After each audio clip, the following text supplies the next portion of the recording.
Hey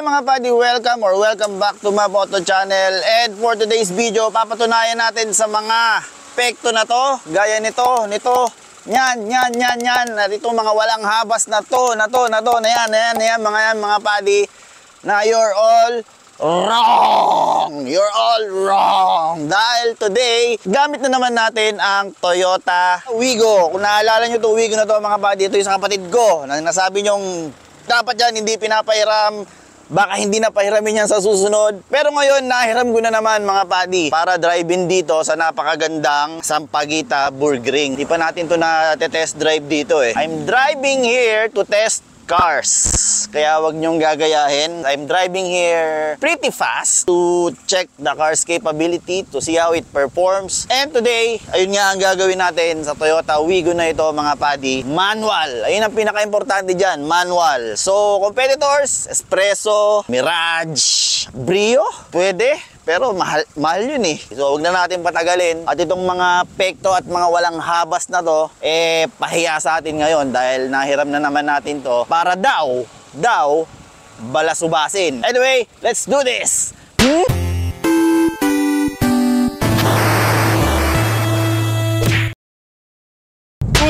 Alright mga buddy, welcome to Sampaguita Burgring where I test cars at patunayan sa mga pekto na to at mga walang habas na to na you're all wrong. Nag-landslide daw dito. Salamat dun sa nag-comment. Hindi ako nakapagpasalamat sa iyo sa comment section, pero ito sa video na to pinapasalamatan kita mga buddy. Matagal akong hindi nakabalik. Mamaya I will explain. 2 weeks din akong hindi nakapag-film, kaya miss na miss ko ngayong mag-film saka mag-drive dito mga buddy. Meron din nag-comment, gusto tumahimik lang ako, gustong pakinggan yung makina. Ihahalo na lang natin mga buddy. Patay tayo ng aircon.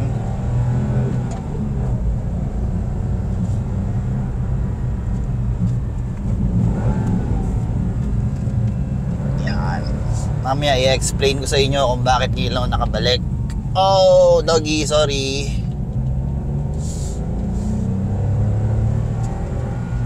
Woohoo! Ganda rin talaga ng handling ng Wigo eh. Wala lang torque na sa dulo. Oo. Puro nasa unahan. Ano ng 3-cylinder eh.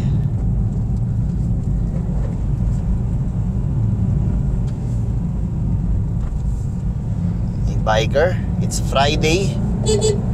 Heh. Nice brakes.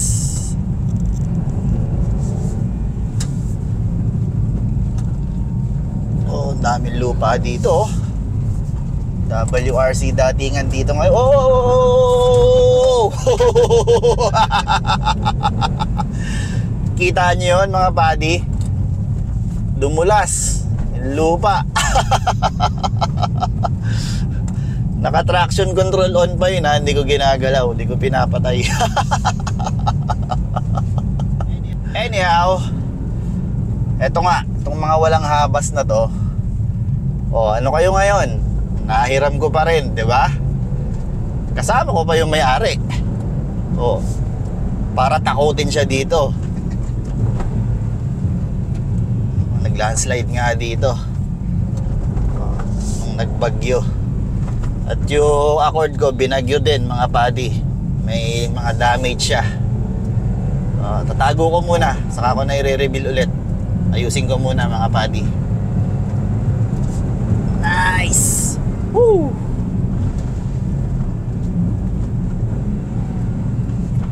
Alright.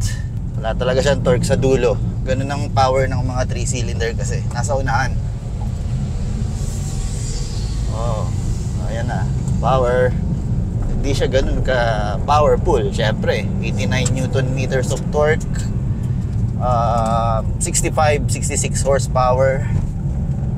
Oh, dulas na naman yung buhangin.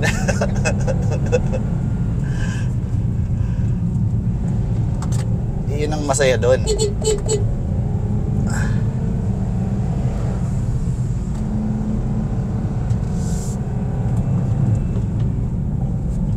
wala akong matutunang i-control. Maraming nasira dito. Yan ang power niya yan. Lagi ko naman pinapaalala mga buddy, huwag kayong kakain ng linya ng iba kung blind, di ba? May gamit ba sa likod? Wala. Ay, meron. Sa sapatos lang. Sapatos. Oh. Dulas to. Sigurado to. Yes. Daming lupa ngayon. Kanina nag-slide na yung puwet eh. At may nagtanong din sa akin, espresso o Wigo. Sinagot ko naman na siya sa comment section, mga buddy. Depende yan sa gamit, di ba?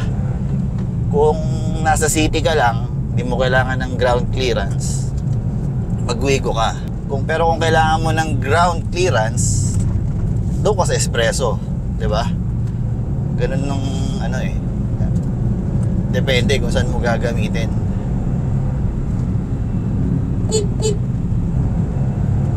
Kaya pa mag 100 dito? Kaya. Alright. Kaya. Nag 100 naman, di nga lang ganun kabilis. Pero kaya. Maraming ang nangyari dito. Almost 3 weeks din ako hindi nakabalik dito mga buddy.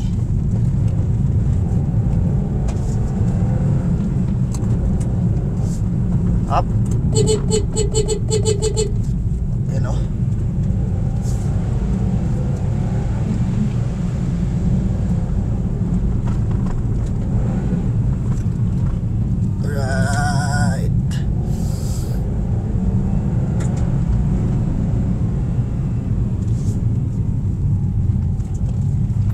Brakes are still fine.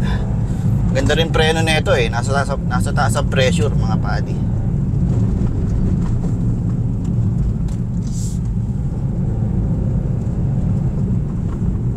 Okay pa naman.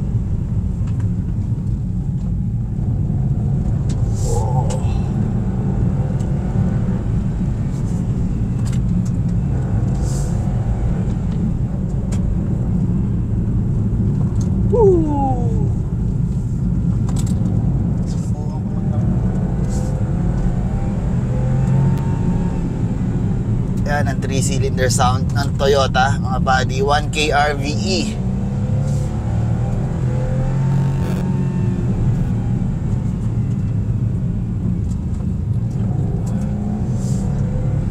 So may weight tayo, yung owner, yung kapatid ko, saka yung full tank. Nag full tank ako bago ako mag-drive dito mga buddy. So ngayon ko lang napagtanto, medyo malambot din pala suspension ni Wigo.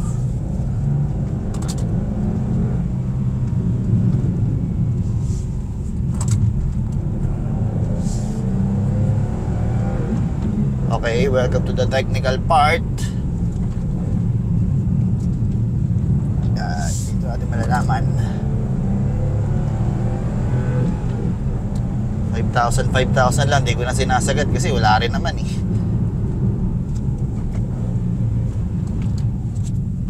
Brakes are still good. Nasa taas pa rin ang pressure. Pero pakiramdaman natin yung kagat. Malakas pa rin.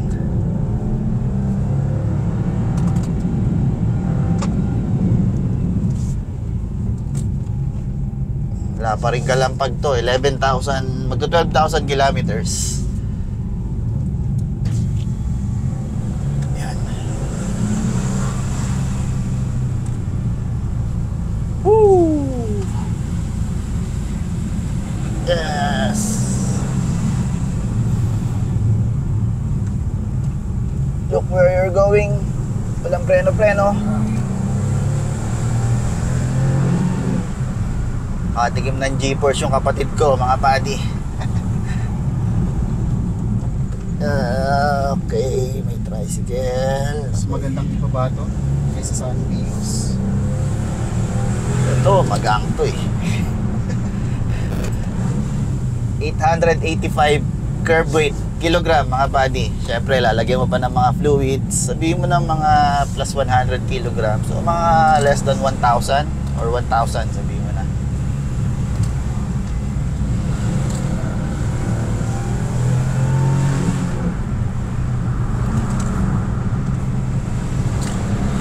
Woohoo! 120, 100 pala.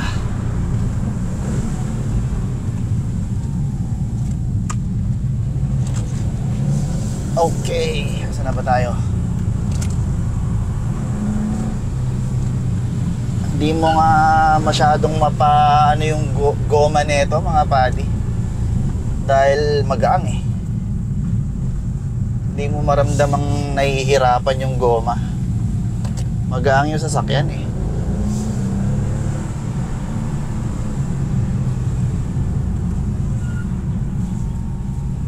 Okay. Alright. Grabe, ang dami nangyari dito. 3 weeks lang eh. Oo.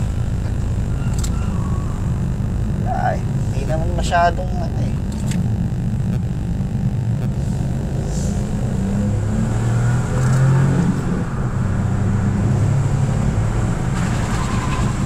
Oh, yun lang.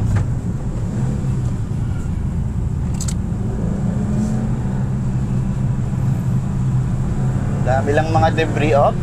Grabe dito. Mukhang matindi nangyari dito ah. Oh. Mukhang gumulong ang lupa dito.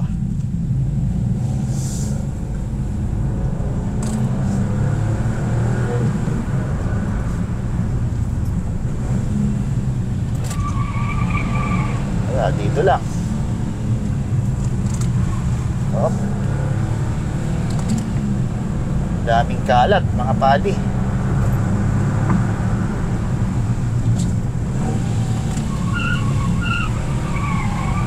Oh. Daming lupa dito. Oh. Okay. Naka-on yung stability control natin kasi malupa mga padi. Para safe din tayo. Grabe to ah. Wow. Ganda ng view. Nakakamiss mag-drive dito.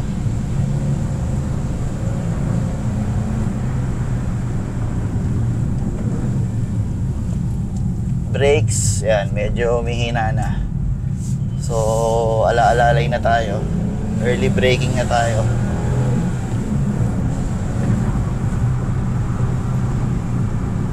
Early braking na.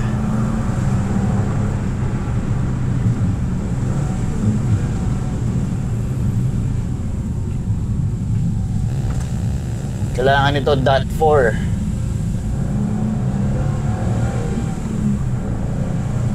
Para hindi lumabnaw kagad. Op. Get tayo.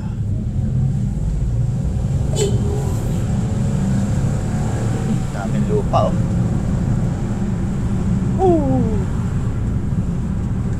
Steering wheel is sharp. Oh, nalimutan ko na rin eh. Hindi ko pinapanood kasi yung mga video ko mga padi pag natapos ko na yung editing. Hindi ko na pinapanood. So, naalala ko ngayon. Sharp din ang steering wheel ng ano. Oh, welcome to Taal. We made it. Alive.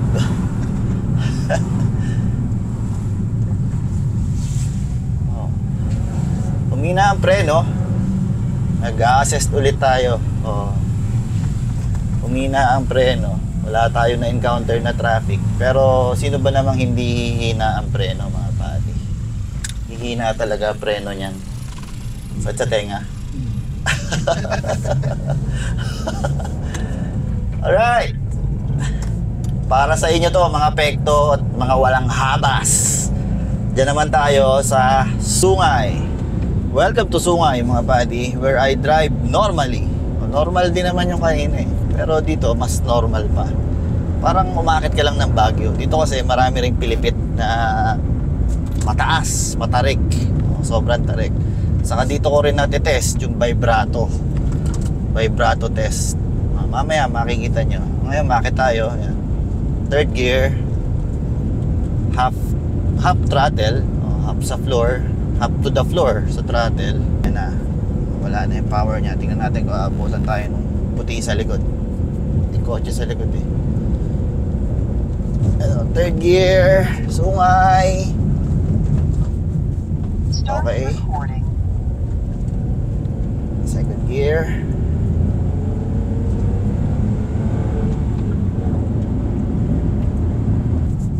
Second gear. Okay.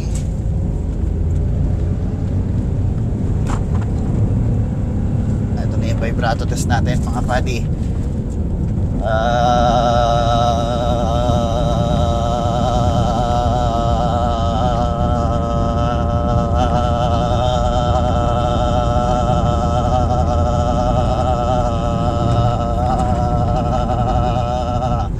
Komportable ito, malambot to.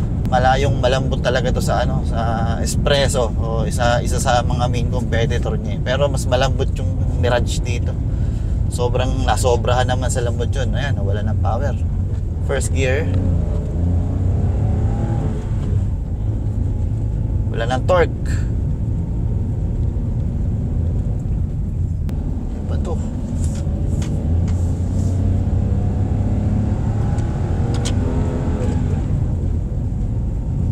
Wala ng torque. Second gear. Wala ng torque. Kailangan ibalik sa first gear.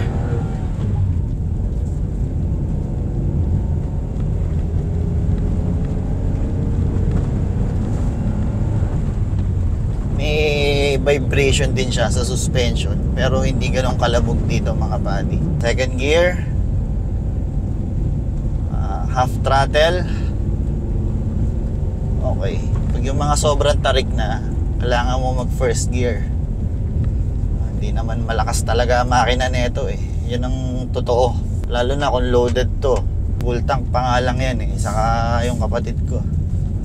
First gear na tayo. Hindi natin expect na aahon to sa second gear dito.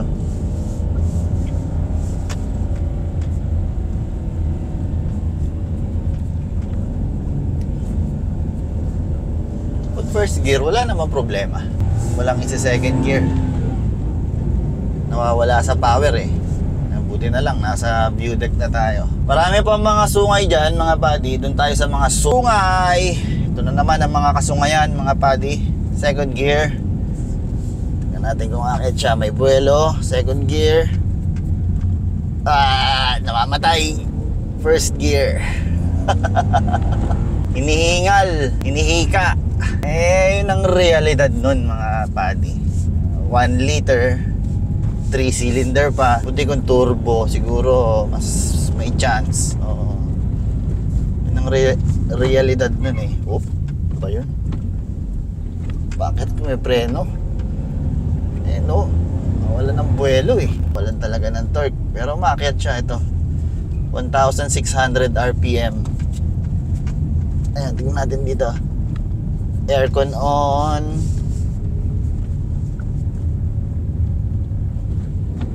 First gear na natin. Wala siya sa power band eh. Hindi ko pa rin na-testing dito yung espresso. Oo. Te-testingin ko din dito yon mga buddy. Kasi dito sobrang tarik talaga eh. Hindi gaya nung dinaanan ko sa Baguio. Sa espresso, sa nitong Wigo na to. Hindi naman ganun katarik doon. Pero maliko. Puro fast corners, slow corners, pero hindi matarik. Dito matarik talaga dito. At kung di nyo pa napapanood yung video na yon, yung sa espresso, click nyo lang tong pop out window na to. Itong mga buddy. Pop out window na yan sa espresso.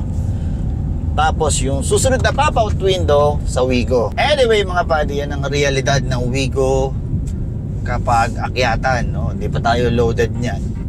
Siyempre, kailangan mo talagang ibalik sa first gear dahil hindi naman to loaded ng torque. Yung mga pekto at mga walang habas, para sa inyo yan, drive na yan sa Sampaguita Ring. Para sa inyo talaga yan, ginawa ko para sa inyo at para matest ko na rin yung uwi ko dyan, utol.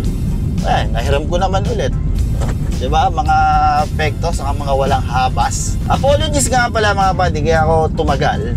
Dahil meron kaming bagong venture ni Commander-in-Chief na buko shake, buko juice dyan sa market.